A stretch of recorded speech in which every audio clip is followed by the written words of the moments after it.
মন্ত্রিসভায় মন্ত্রীদের পারফরমেন্স যদি ঠিকঠাক না হয় বা সন্তুষ্টজনক না হয় তাহলে মন্ত্রিসভায় পরিবর্তন আনবে প্রধানমন্ত্রী তারেক রহমান।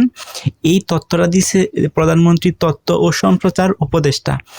এখন প্রধানমন্ত্রী হওয়ার পর অর্থাৎ তারেক রহমান প্রধানমন্ত্রী হওয়ার পর যে উদ্যোগগুলো নিচ্ছে সেটা হচ্ছে বাংলাদেশকে ডেভেলপ করার জন্য কিন্তু উদ্যোগগুলো নিচ্ছে, এবং উনি একজন নতুন করে ডিক্লিয়ার দিচ্ছে, সেটা হচ্ছে তাদের যে মন্ত্রী পরিষদটা গঠন করা হয়েছে এবং যারা মন্ত্রী আছে সেটা হতে পারে পূর্ণমন্ত্রী এবং প্রতিমন্ত্রী, যারাই হোক না কেন তাদের যে একটা পারফরমেন্স অর্থাৎ তাদেরকে যে মন্ত্রী বানানো হয়েছে তাদের যে ভূমিকাটা সেটা কিন্তু প্রধানমন্ত্রী অবজারভেশনে রাখছে এবং অবজারভেশন করতেছে।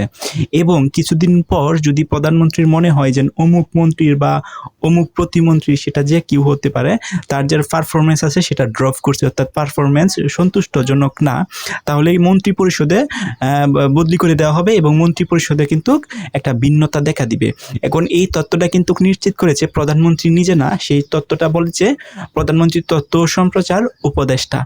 এখন এই যে উপদেষ্টা যেন এই কথাটা বলছে তার মানে হচ্ছে উনি কিন্তু মন গড়ায় বা নিজের ইচ্ছায় এই ধরনের একটা ডিক্লিয়ার মিডিয়ার সামনে এসে বলতে পারে না বা পারবে না।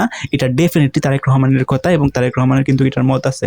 তো এই নিউজটা হওয়ার পর মন্ত্রী পরিষদে যারা আছে তারা কিন্তু একটু নড়ে চড়ে বসেছেন, কারণ এই সুযোগ কিন্তু এখন নাই। পারফরমেন্স করবে না ভালো, দেশের জন্য ভালো কাজ করবে না, সাধারণ বা জনসাধারণ নিয়ে কথা বলবে না, জনসাধারণের ভালো বিষয়গুলো দেখবে না, এরকম না করে কিন্তু মন্ত্রী পরিষদে থাকতে পারবে না। সো এখন যে সরকারটা আছে সেই সরকারটা কিন্তু যে উদ্যোগগুলো নিতেছে সেটা কিন্তু সত্যিও প্রশংসনীয় উদ্যোগ।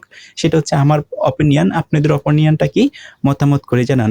এখন এই যে ডিক্লিয়ারটা দিছে প্রধানমন্ত্রী, এই ডিক্লিয়ারটা শোনার পর মন্ত্রী পরিষদে বর্তমানে যারা আছে তারা কিন্তু নড়ে চড়ে বসেছেন এবং তাদের সর্বোচ্চটুকু দিয়ে কিন্তু চেষ্টা করবে।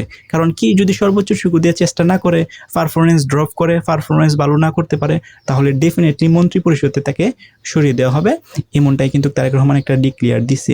তো এখন সাধারণ মানুষ কিন্তু এটাই চায় যেন স্বচ্ছতা, জবাবদিহিতা এবং নিশ্চয়করণ যেমন একটা জবাবদিহিতা যদি থাকে মন্ত্রী পরিষদে, অর্থাৎ শুধুমাত্র মন্ত্রী পরিষদ না, সরকারের যে উচ্চ মহলগুলো আছে সেখানে যদি এভাবে জবাবদিহিতা মানে একটা নিয়ম বা রুল অ্যান্ড রেগুলেশন করা হয় তাহলে ডেফিনেটলি এগুলো জনসাধারণের জন্য ভালো। কারণ একটা যে কোনো বিষয়ে যদি জবাবদিহিতা থাকে, স্বচ্ছতা থাকে, তাহলে ওই কাজটা কিন্তু নেক্সট লেভেলে চলে যায়। সো বাংলাদেশের প্রধানমন্ত্রী তারেক রহমান উনিও কিন্তু এই উদ্যোগটাই নিচ্ছে দেন পারফরমেন্স দেখবে।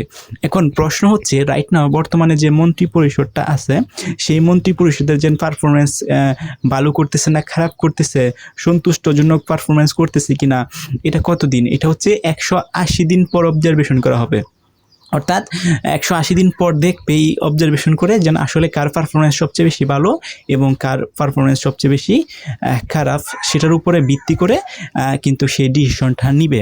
তো এখন মন্ত্রী যারা আছে তারা কিন্তু সর্বোচ্চটুকু দিয়া চেষ্টা করবে তার পারফরমেন্সটা ভালো করার জন্য। এখন প্রশ্ন হচ্ছে মন্ত্রীগুলা তাদের পারফরমেন্স কীভাবে মানে বৃদ্ধি করবে বা যা তাদের যেন একটা পারফরমেন্স এটা সন্তুষ্টর জন্য কেমনে করবে, সেটা হচ্ছে কাজের মাধ্যমে করবে। অর্থাৎ জনসাধারণের যে ভালো কাজগুলো দেখেন প্রধানমন্ত্রী তারেক রহমান প্রধানমন্ত্রী হওয়ার পর জনগণের সাথে যেভাবে মিশতেছে, তার জন্য একটা নিরাপত্তার ঝুঁকি রেখেও তারপর যেভাবে তার গাড়ি ভর কমিয়ে নিয়ে আসছে বা তাদের যে একটা সিম্পল লাইফস্টাইল, সেটা কিন্তু সত্যিই প্রশংসার বিষয়।